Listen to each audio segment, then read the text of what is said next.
Sears may be on the verge of filing for bankruptcy. Bankruptcy. Bankruptcy. Bankruptcy. Bankruptcy. This was the place to shop. My main goal was taking care of customers. That's what they were told to believe. But while 125,000 employees were blaming the internet for their lost pensions, Leroy points to one reason. Online purchasing.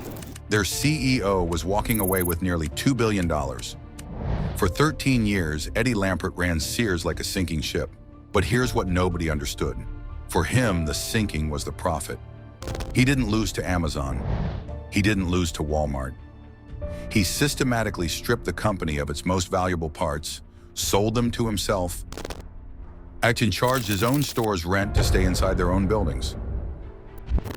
Today, I'm going to show you how one man pulled off the greatest legal heist in retail history and how he used 125,000 loyal employees as his shield.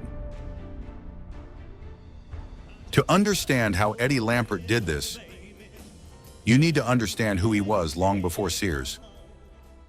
It's 1988. A 25-year-old sits in a borrowed office in Lower Manhattan. He's got $28 million to invest. Not his money, borrowed from a Texas billionaire who thinks this kid from Long Island might be the next big thing. His name is Eddie Lampert. The company he started is called ESL Investments. The letters stand for Edward Scott Lampert. Everything he builds will carry his name. For the next decade, Eddie doesn't just make money. He becomes a legend on Wall Street, not because he's charismatic. He's awkward, reclusive, and refuses most interviews. But when he bets, he wins. AutoZone, AutoNation. Year after year, 25% returns. By 1998, he's managing billions. His investors aren't just wealthy. They're the kind of people who can make one phone call and move markets. Michael Dell, the computer guy. David Geffen, the media mogul. Stephen Mnuchin, who'll one day become Treasury Secretary. In 2004, Businessweek magazine ran a cover story. The headline reads, "The Next Warren Buffett." Eddie frames it, hangs it in his office. But here's what that article missed. And Eddie doesn't invest like Warren Buffett. Buffett buys companies and holds them forever. He helps them grow, stays loyal. Eddie does something different. He finds companies that are struggling, dying even, and he sees what nobody else sees. Not the business, the pieces, the real estate, the brands, the intellectual property. And he realizes something. Sometimes the parts are worth more than the whole. The engine alone might be worth $15,000. The parts another 10, the frame 8. If you part it out, you make more than if you tried to fix the car and sell it. Eddie learned to see businesses this way, not as living things to nurture, as assets to extract. In 2003, Eddie was 41 years old, worth $2 billion, and that's when something happens that changes him forever.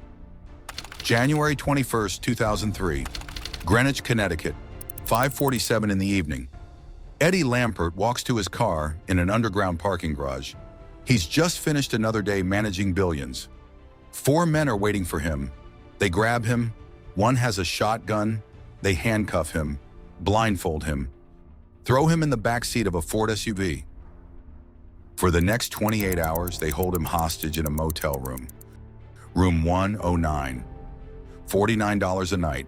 They use his credit card to order pizza. They call his office.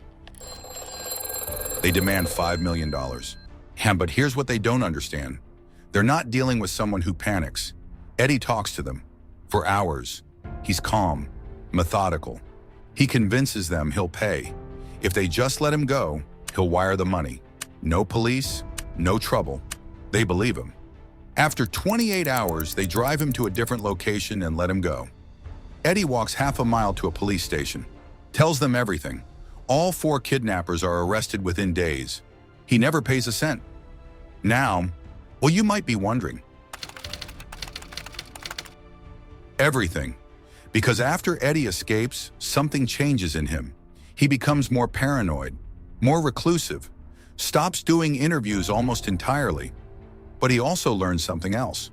He learns that people make mistakes. Those systems can be manipulated, that if you're smart enough and calm enough, You can take what you want and walk away clean. 6 months later, Eddie makes his move on retail. In 2003, the same year Eddie is kidnapped, a retail chain called Kmart files for bankruptcy. It's the second largest bankruptcy in American retail history.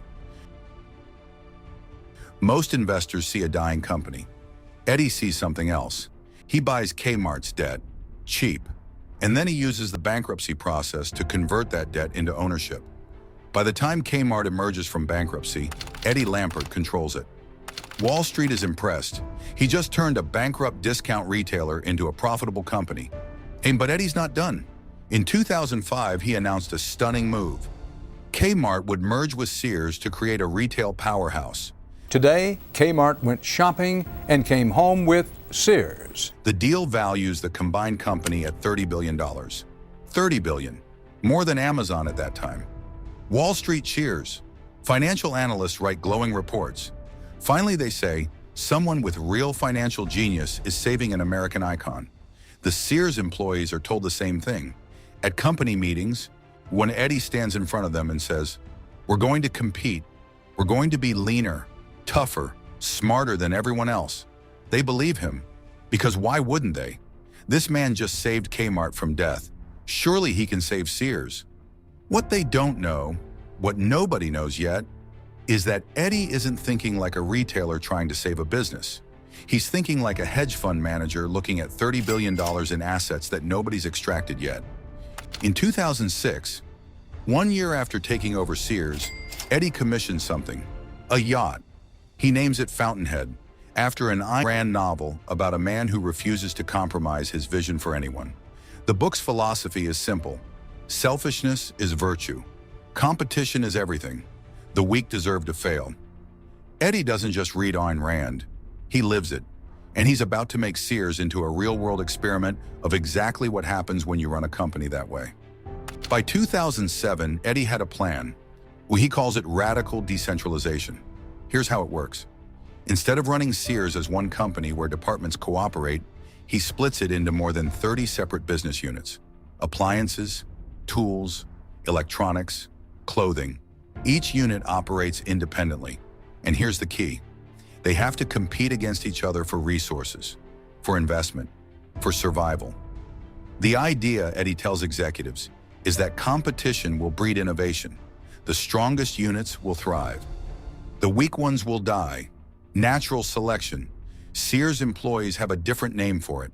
They call it the Hunger Games. Department heads who used to work together now fight for the same budget. The appliance division refuses to share customer data with the tool division. Electronics won't help clothing, because if clothing gets more resources, electronics might get less.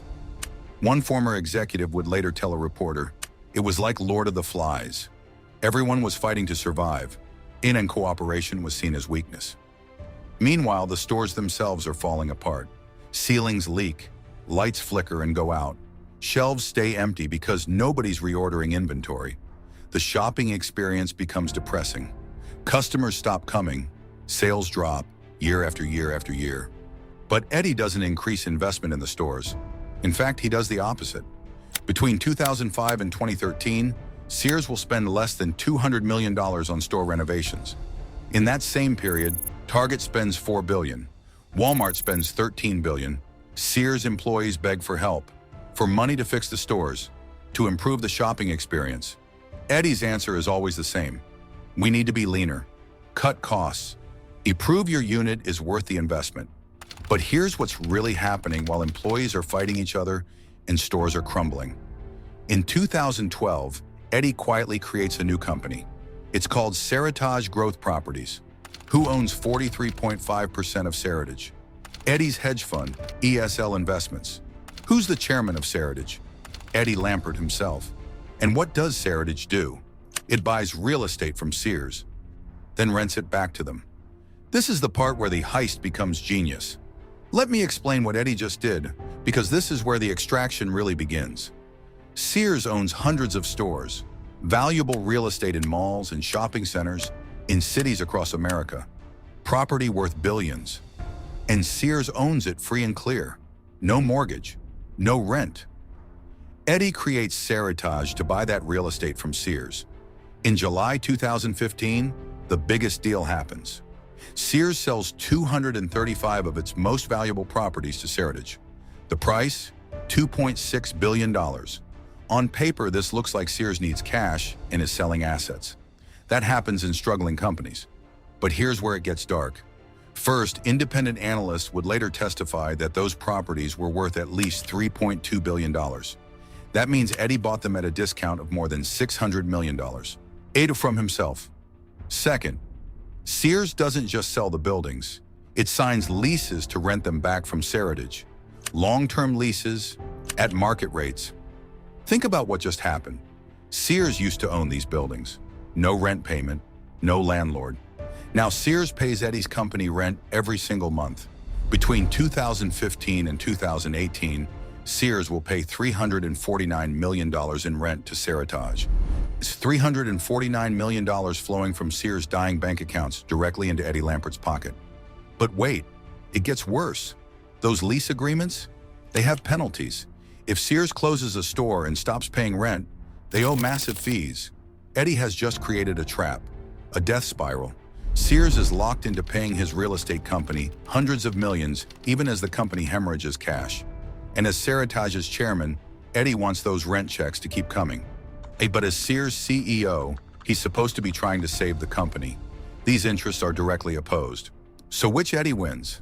The one running Sears or the one collecting rent from Sears?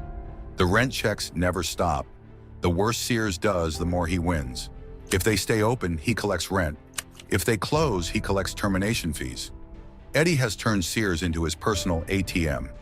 While all of this is happening, Sears is losing money, billions of dollars every year. So where is Sears getting the cash to pay Eddie's rent? To pay his hedge fund's loans? To keep operating? Here's where the story becomes truly evil. Sears borrows money from banks, from bondholders, and from employee pension funds. Let me say that again.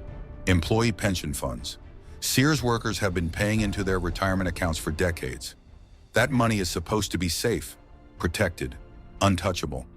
But Sears is allowed to borrow from those pension funds if they promise to pay it back with interest. So here's what happens. Sears borrows millions from employee pensions, uses that money to pay rent to Seritage, Eddie's company, and to pay interest on loans from ESL, Eddie's hedge fund. Employees are literally funding Eddie Lampert's profit while believing they're saving their own jobs. Everybody in town came to Sears. He fondly recalls it as the place to shop and be seen when it first opened its doors in 1968. This man you saw at the beginning? He worked at Sears for 40 years. Well, his pension contributions helped pay Eddie's rent in 2017. He had no idea. The tool department supervisor in Phoenix who competed against the electronics team for resources.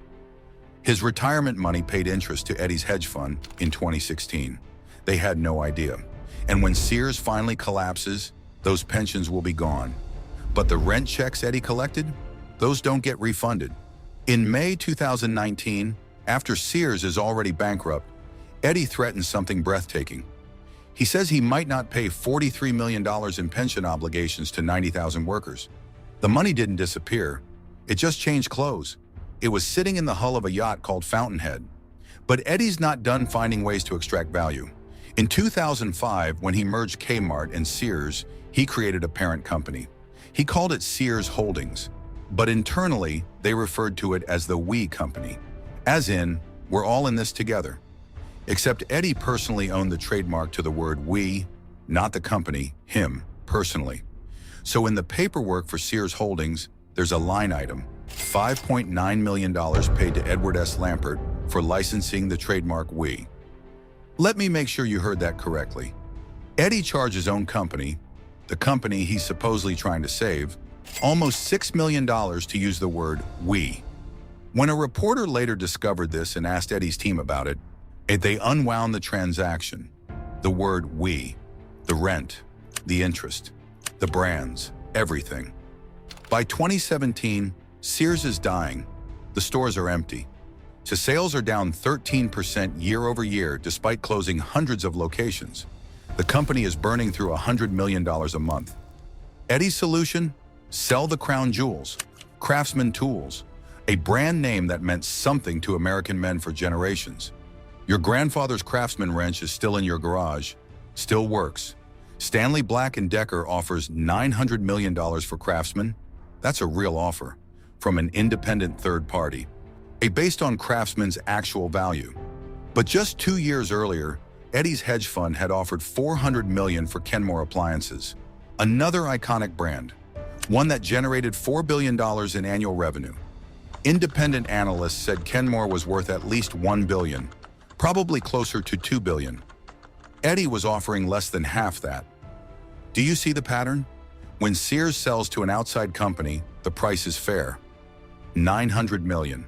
When Eddie's fund offers to buy, the price is suspiciously low. $400 million for a brand worth twice that. The Sears board eventually rejects Eddie's Kenmore bid. But the fact that he even proposed it tells you everything. He's trying to buy the most valuable pieces at bankruptcy sale prices while he's still running the company. The big bankruptcy news of the morning. Sears Holdings, parent company of Sears and Kmart, filing for Chapter 11 early this morning, succumbing to a mountain of debt and failure. By October 2018, there's nothing left to sell. Sears files for Chapter 11 bankruptcy. When Sears declares bankruptcy, it owes billions to suppliers who ship merchandise, to landlords who own stores, to workers who are owed severance, to bondholders who lent money. Under normal bankruptcy law, these creditors get whatever value remains when the company is liquidated. The assets are sold and the money is divided. But this isn't a normal bankruptcy. Within weeks, Eddie makes an audacious move. His hedge fund submits a bid to buy Sears out of bankruptcy. $5.2 billion. He wants to purchase what's left, the remaining stores, the Kenmore brand, some real estate. Creditors are furious. They file objections with the bankruptcy court. They say, this man spent 13 years stripping Sears of its valuable assets. He drove it into bankruptcy, and now he wants to buy what's left at a discount? A one-creditor committee writes, Lampert caused the debtor's bankruptcy and now seeks to purchase the remains for a fraction of their value. They fight hard. They want Sears liquidated instead, sold off piece by piece so creditors can recover at least something. But in February 2019, a bankruptcy judge approves Eddie's bid. Eddie wins. He buys Sears' remaining assets, creates a new company called Transform Holdco. Yacht keeps about 400 Sears and Kmart stores operating. Think about what just happened. Eddie took control of Sears in 2005 when it was worth $30 billion. Over 13 years, he extracted $6 billion in real estate, brands, rent payments, interest payments, and asset sales. He drove the company into bankruptcy. Then he bought what remained for $5.2 billion, much of that in assumed debt, not actual cash. Meanwhile, creditors are left holding the bag for billions in unpaid debts. Suppliers who ship merchandise worth millions will never be fully paid. Workers lost jobs and pensions. But Eddie's hedge fund, Eddie's real estate company, they made money. Analysts would later calculate that when you add up everything, the Craftsman sale, the Seritage real estate gains, the interest collected, the bankruptcy purchase, Eddie and entities he controlled extracted or profited approximately $1.4 billion from the Sears collapse, while 125,000 people lost everything. The creditors aren't done fighting. April 18, 2019. 2 months after the bankruptcy sale is approved, Sears' bankruptcy estate files a lawsuit that shocks the business world, 110 pages. The defendants, Eddie Lampert, his hedge fund, ESL, several executives and board members. The allegation, fraudulent transfer of at least $2 billion in assets. The lawsuit lays out everything. The Seritage real estate deal that undervalued properties by $649 million. The Land's End spinoff. The loans where ESL lent money to a dying company, knowing they'd be first to get repaid. The Kenmore proposal. The lawsuit uses language you rarely see in corporate cases. It says Eddie and insiders lined their own pockets with billions while knowing Sears was insolvent. It says they stripped the company beyond the reach of creditors. This isn't about bad business decisions anymore. This is an accusation of fraud. In bankruptcy law, there's something called fraudulent conveyance. It's when someone moves assets out of an insolvent company specifically to keep them from creditors. If a court finds transfers were fraudulent, they can be reversed. As the assets come back, creditors want $2 billion returned. Eddie's lawyers deny everything. They say every transaction was approved by the board, reviewed by attorneys, done in good faith to try to save Sears. They say Eddie actually lost money, that his Sears stock collapsed from $140 a share to under $1. And technically that's true. On paper, Eddie's stock investment lost billions. But here's what the creditors argue. Even if Eddie lost money on his stock, the deals he made through ESL and Seritage generated billions in profit. It's like losing $100 in your left pocket while putting $1,000 in your right. The legal battle drags on for 3 years. Depositions, document discovery, both sides preparing for a massive trial. And then, in August 2022, something happens. Why, they settle. Eddie Lampert and ESL agree to pay $180 million to the bankruptcy estate. They admit no wrongdoing. The lawsuit claimed they owed $2 billion. They pay less than 1/10 of that. Creditors who were owed billions still get only pennies on the dollar, but at least they get something. To you and me, $180 million sounds like justice. To Eddie, it was the cost of doing business. So what do we make of this? Was Eddie Lampert an incompetent CEO who tried to save Sears and failed?